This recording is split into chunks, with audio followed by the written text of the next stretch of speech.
Дұрыс ұйқы. Ұйықтап тынығу, күш-қуат, зеректікті қалпына келтіру адамзатқа Алланың берген ұлы нығметі. Ұйқысы бұзылған адам бұл нығметтің қадірін жақсы түсінеді. Үнемі ұйқысы қанбай, ұдайы шаршап жүретін адамдардың ең бірінші шағынатыны осы. Ұйқы мидың үйлесім жұмысының көрінісі. Ұйқы арқылы ағзалар жұмыс істеу қабілетін арттырып, күш жинайды. Адам ұйықтаған кезде бұлшықеттері босаңсып, тыныс алуы сирейді. Жүрек қағысы бәсеңдеп, дене температурасы, қан қысымы төмендейді. Зат алмасу процесі баяулайды. Дұрыс ұйқының маңыздылығы. Көп адам өмірін жақсы жаққа өзгерткісі келеді.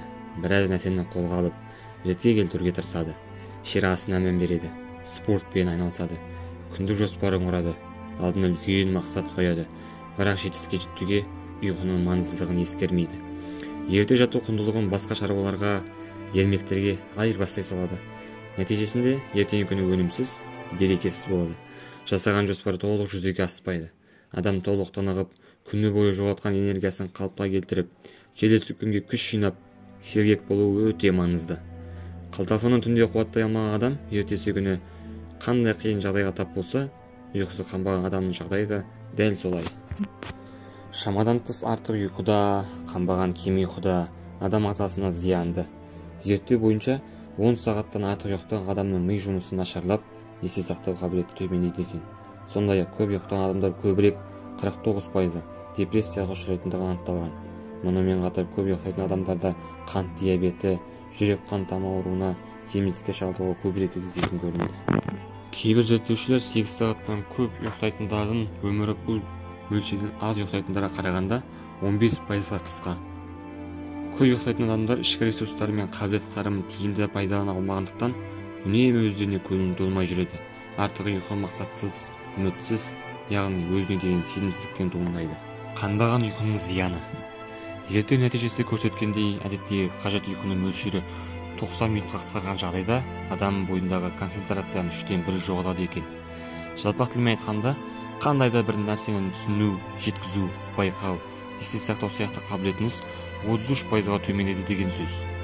Нәтижесінде жол бойында немесе өндіріс алаңында апаттық жағдайлар туғызуыңыз бек мүмкін.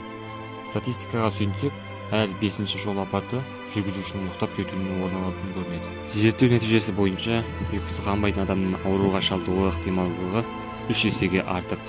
Оның себебі ұйықтағанда адамның иммуны жүйесі цитокин ақуызын жинайды. Ал адамның ұйқысы қанбайтын болса, цитокин қажетті мөлшерде түзілмейді. Нәтижесінде иммунитет төмендейді. Сондықтан тұмау секілді ауруларға шалдыққан кезде көбірек ұйықтап, тыныққан жөн. Ұйқы ем деген сөз текке айтылмаған. Аз ұйқы артық салмақ қосуы мүмкін. Адам бойында тәбетті реттеп отыратын гормондар бар. Біріншісі тойуды, қанығуды білдіретін лептин гормоны.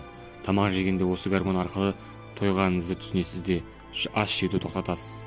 Ал ұйқыңыз қанбай қалған жағдайда адам ағзасында бұл гормондар әдеттегіден аз бөлінетіндіктен сіз тойғаныңызды аңғармай тамақты көп жейсіз. Сондай-ақ адам денесінде грелин деп аталатын аштық гормоны бар. Осы гормон арқылы сіз қарныңыздың ашқанын түсіне қоясыз. Ал ұйқыңыз қанбай, сапалы тынық алмаған күні бұл гормондар әдеттегіден көбірек бөлінеді. Нәтижесінде сіздің артық тамақ жеуге деген тәбетіңіз ұлғаяды. Ағзаның ұйқыдан ала алмаған жетіспеушілікті толтыру үшін ұн өнімдеріне, тәтті секілді көмір сулы тағамдарға тартып тұрады. Нәтижесі артық салмақ. Түнде дұрыс тынықсаңыз, таңертең бой қуатыңыз толық болады. Күні бойы неше түрлі адамдармен араласып, көптеген кездесуде боласыз. Түрлі жұмыс атқарамыз. Кешке қарай діңгеміз құрып, әбден шаршаймыз. Ертесі толық тынығып, қуат жинап үлгермесеңіз, ерте тұру қиынға соғады. Нәтижесінде миымыз түрлі сылтауды алға тартып, жалқауланып жатуға, істерді кейінге қалдыруға құмбыл күйге түседі. Біздің ерік-жігеріміз физикалық күйімізге, бойымыздағы энергия деңгейіне тікелей қатысты. Шаршаған кезде дұрыс шешім қабылдауға қауқарсыз боламыз. Ұйқыңыз қанбаса, күні бойы мен-зен болып, еш нәрсеге зауқыңыз соқпай, ағзаңыз үнемі ұйқы тілеп жүреді. Не істесеңіз де баяу және салғырт жасайсыз. Нәтижесінде істеген жұмысыңыздың өнімділігі төмендейді. Қазақтың еріншек түске дейін ұйықтайды, кешке дейін есінеді дегені осы. Ұйқыңыз қанбаған күні жаман әдеттерге үйрелесіз. Ағзаңыз ұйықтан алынбаған ләззатын никотин, кофеин секілді зиян заттардан алуға құштар. Ұйқысырап жүрген пенде ренжігіш келеді. Еш нәрсені ұната қоймайды. Сіркесі су көтермейтін ашушаң болады. Ұйқысы қанбаған адам ағзасы дұрыс таныға алмағандықтан түр әлпеті сұрықсызданып, беті көзінің айналасы домаға пісіп кетеді. Уақытылы ұйықтамаған адамның терісі қыртыстанып қартая бастайды. Қанша сағат ұйықтаған дұрыс? Осыған кішкене тоқтала кетейік. Медициналық зерттеу нәтижесі бойынша адамның жас мөлшеріне қарай ұйқы уақыты. Жаңа туған сәби 3 айға дейін тәулігіне 14-17 сағат. 1 жасқа дейінгі балалар тәулігіне 12-16 сағат. 3 жасқа дейінгі балалар тәулігіне 11-14 сағат. Мектеп жасына дейінгі балалар 3-6 жас тәулігіне 10-13 сағат. Оқушылар 6-13 жас аралығы тәулігіне 9-11 сағат. Жеткіншектер 13-18 жас аралығы тәулігіне 8-10 сағат. Жастар 18-30 жас аралығы тәулігіне 7-9 сағат. Ересектер 30-40 жас аралығы тәулігіне 8 сағатқа дейін. 40-50 жас арасындағы кісілер тәулігіне 8 сағатқа дейін. 50 жастан әрі қарай тәулігіне 6-7 сағат ұйықтау жеткілікті саналады. Организмнің дұрыс жұмыс істеу теңгерімін қамтамасыз ету үшін кестеде көрсетілген жас ерекшелігіне сай ұйқыңызды реттеген дұрыс.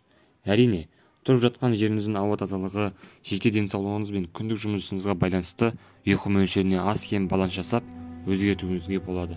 Тез ұйықтаудың жолы. Ұйқыңыз келмейінше өзіңізді қинап ұйқы шақырмаңыз. Ұйқы бір сәт бәрін ұмыту, ағзаны тынықтыру. Сондықтан өзіңізді қинап ұйқыға кету демалу қағидасына қайшы. Қарапайым ғана тәсіл. Ұйықтар алдында терең тыныс алыңыз. Ештеңе ойламай, тек өз деміңізді тыңдаңыз. Бұл техниканы тыныштықта жасаңыз. Егер өткен күнге өкініп, келер күнге алаңдап жатсаңыз, бұл тәсілді жүйелеу мүмкін емес. Мұндай жағдайда жылдам ұйықтай қою қиын. Олай болса, тағы бірнеше тәсіл ұсынып көрейін. Не істесем де ұйықтамаймын тәсілі. Кейде қатты шаршағандықтан ұйықтай алмаймыз. Төсекте дөңбекшіп мазаңыз қашады. Осы кезде өзіңізге ұйықтамаймын, жай ғана көзімді жұмып жатамын деп айтыңыз, және солай көзіңізді жұмыңыз. Бұлай жасаған 10 адамның 9-ы қалай ұйықтап кеткенін байқамай қалады екен. Сіз де солай жасап көріңіз. Қағазға қалдыру тәсілі. Бұл тәсілді ұйқысы қашатын жандар міндетті түрде жасасын. Бұл қарапайым әдіс сізді жылдам ұйықтатып қана қоймайды. Ертеңгі күніңізді тиімді болуына пайдасы зор. Ертеңгі күн не істейтініңізді ойлап ұйқы қашқанда не істеу керек? Жай ғана тұрдыңыз да бәрін күнделігіңізге қағаз бетіне түсірдіңіз. Жазғаныңызды қайта оқымаңыз, қағаз бетінде қалдырдыңыз. Бұлай жасау сізді мазалаған ойдан арылтып, тыныштандырады. Ұйқыға қатысты лайфхактар. Уақытылы, сапалы ұйқыны отбасылық құндылыққа айналдырыңыз. Отбасыңыздың әр мүшесінің ұйқысы қануына жағдай жасаңыз. Жатар алдында терезені ашып, ауасын жанартыңыз. Бөлме жылуы 18-20 градус болғаны жөн. Бөлме қона салқын болса, ұйқы сапасы да жақсарады. Ұйықтар алдында сізді мазалайтын, ойыңызды бөлетін, стресске түсіретін нәрселерді оқымаңыз. Смартфон қолданбаңыз. Теледидар көрмеңіз. Кофе секілді сиректігіңізді арттырып, ұйқыңызды қашыратын сусын ішпеңіз. Жұмаққа лайық адам. Алла елшісі мешітте отырған сахабаларына, қазір мына есіктен жұмаққа лайық адам кіреді дейді. Сахабалардың назары еріксіз есікке ауады. Қолында аяқ киімі, сақалынан дәрет суы тамшылап бір сахаба кіріп келді. Осы оқиғадан кейін Абдуллах ибн Әмір ибн Ас атты сахаба пайғамбар жәннатпен сүйіншілеген әлгі кісінің үйіне әлденені сылтауратып 3 күн жатады. 3 күн оны бақылайды. Жұмаққа лайық амалдарын байқауға тырысады, бірақ анау айтқаны еш нәрсе байқамайды. Содан пайғамбарымыз сені жұмаққа лайық адам деп сүйіншілеген еді. 3 күннен бері сенің бойыңнан бізде жоқ ерекше қасиетіңді білуге тырыстым. Бірақ сенің бойынан бізде жоқ ерекшелікті байқай алмадым. Қане, айтшы, пайғамбар сені жұмақпен сүйіншілейтіндей біз білмейтін сенде қандай қасиет бар дейді. Сонда әлгі сахаба, мені не көрсең, мен солмын. Тек басымды жастыққа қоймас бұрын жасайтын бір ісім бар.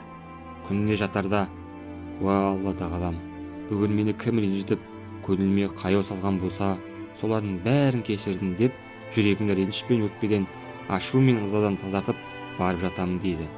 Мұны естіген Абдуллах ибн Әмір ибн Ас, осы ғой біздің жасай алмай жүрген ісіміз деп пайғамбар күнінің мәнін ұққандай болады.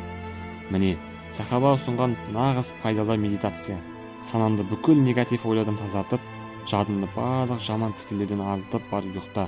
Қандай ғажап.